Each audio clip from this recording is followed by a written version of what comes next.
today, guys, so I don't know if you've heard about the rumor that has been circulating over the internet that Emeka Ike has been arrested in France. I'm talking about our own Nollywood celebrity and actor Emeka Ike. We know that Emeka Ike is a good person. In fact, he's a pastor, so I don't know why he was arrested in France and what he did. But if the rumor is true, then that means somehow somebody somewhere might have implicated him. We know that the Nigerians in diaspora, some of them, not all of them, some of them, they are into bad, jobs, bad things like that they do. They implicate the innocent ones. They are the ones suffering for the sins of the bad ones, So maybe Emeka Ike has been implicated somehow, because this is what we've been hearing, that France police have arrested him. What did he do?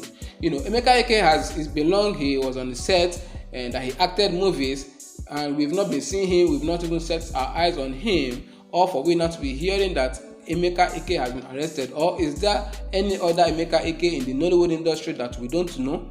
Well, guys, before I will leave you with this video, if you've not subscribed to my channel, if it's your first time, hit the red button, subscribe to my channel, and I want you guys to react to this video of his arrest, because right now it will be a big shame.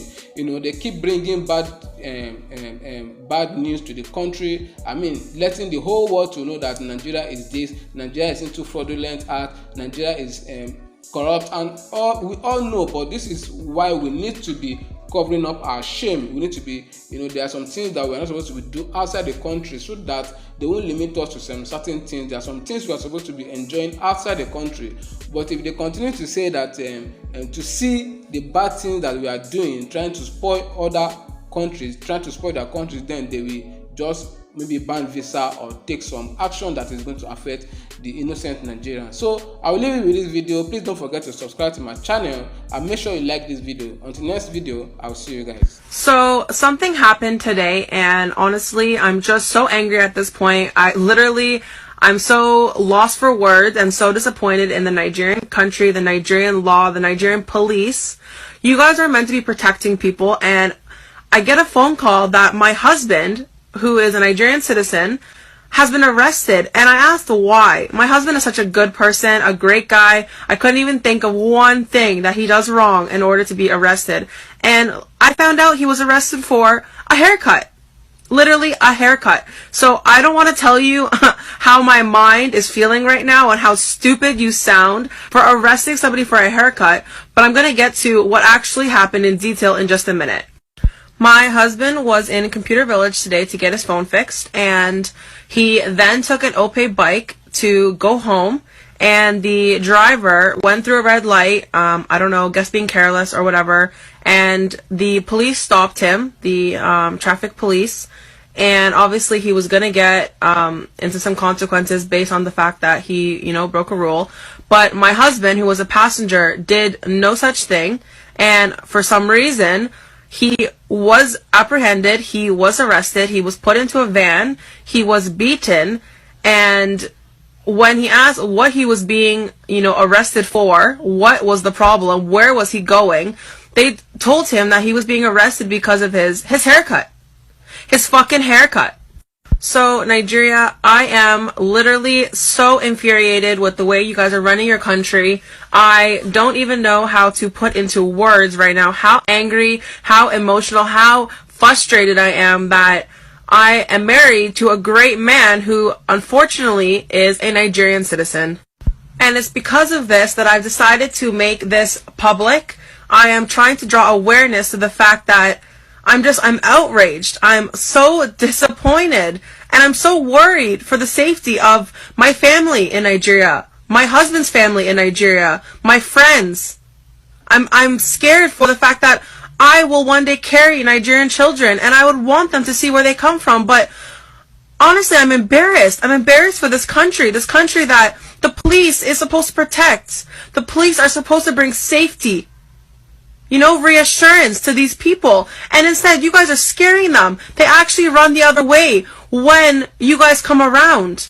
This will not be the only thing that I'm doing. I'm making this a video only for the fact that right now, I am not in Nigeria. But God knows, if I was in Nigeria, this would be a whole different thing. My husband is in pain right now. He was literally beat up at this jail. And you know what's even sadder is it's not a jail. It's an abandoned prison that's no longer being used that these officers took him to. So now, hearing about this haircut that has gotten my husband arrested, this great man arrested, I want to address the fact that I'm so disappointed at the fact that a country that claims that they believe in God, a country that runs on a religion, is arresting people for haircuts, for tattoos, for piercings, just for random reasons. They can just see someone on the road and decide to arrest them. And you want to know why? It's because you guys feel you have this great power because you hold a gun. You hold a gun and you think that you can use that and you can extort people for their money because of what? Like, who died and claimed you king? Who made you feel that you are so great in this world that you have the right to treat people like this? So when I was in Nigeria, I experienced this for the very first time in November, that our car was pulled over just on the regular road. A traffic officer pulled us over, and I could tell he hadn't noticed me in the back, but he was trying to extort my husband and his friend who was driving for money until he noticed me in the back, and I guess maybe got scared that I was a foreigner. He started questioning where I was from, and you know, the fact that I was confident in my pidgin made him scared, and he let us go. But I 100% know that if I wasn't there, he would have definitely either taken them to jail, beat them up, extorted them for money, or done something crazy because he has a gun. And it's so enraging that this is happening. And I'm tired of it, and I'm not okay with it, and, you know, I'm gonna put a stop to this. And for the people that are still there, that have not been able to be released, I am so sorry for what you're going through, and I just really hope that what we're going to be doing soon will definitely get you guys out of there, because this is ridiculous, and it's just not fair, it's not right, and this needs to stop. This is over. Now, the thing that makes me the most enraged is that they threatened to actually take his life. They threatened to shoot him on spot, and they were going to name him a kidnapper or a highway robber. So they were basically going to flip everything around and make him look like he did something wrong. And so, if not for this being my husband, for the people that don't have a family, or, you know, my husband is lucky enough that his brother is a lawyer and he was able to get there in time and get my husband released. But aside from that, if he didn't have a family, if he didn't have enough money that they asked for, if he wasn't able to make a big enough problem for them, they could literally kill him. They can leave him in that jail that's not even a real jail. It's an abandoned jail in Sele. Yes, in Sele. So I will be definitely attaching where it was and the people and the description, because I will definitely be going to visit them. So the officers that arrested him, they had the name anti-cultism on their badges, I guess here. So instead of a badge name or an officer name or a number, they had anti-cultism. So I'm assuming they're trying to make it look like they arrested him as he's a part of a cult, maybe because of his hair. I'm not really sure since I wasn't there, but he was beat by guns. He was hit in the back of the legs, in the stomach. He was punched and he was kicked, and he was, you know, beat with machetes. He was beat with cutlasses. And that's just not acceptable for someone that hasn't done anything. And for someone that has done something, you have to write a statement. You have to do a proper procedure. You have to have a lawyer. I mean, we are humans. We are not animals.